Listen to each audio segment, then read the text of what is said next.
పిల్లలకి ఇష్టం అని చెప్పేసి. ఇది వచ్చేసరికి చిల్లీ చికెన్. ఇదిగో లైవ్ వచ్చేసరికి మన గోల్గప్ప లైవ్ కౌంటర్ అనమాట. ఇది వచ్చేసరికి ఆలు టిక్కీ చాట్ అండి.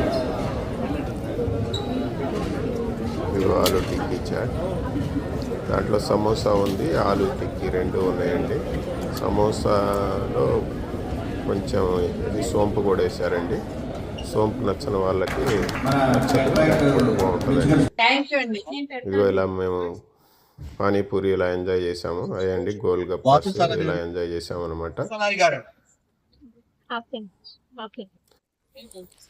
ఒక 3-4 ప్లేట్స్ అయితే గోల్గప్ప తినేసామండి. ఇవి ఇట్లా వాటర్ ప్రతి టేబుల్ మీద నాప్కిన్స్, 8 నాప్కిన్స్, 8 వాటర్ జగ్స్, ఇట్లా గ్లాసెస్, 8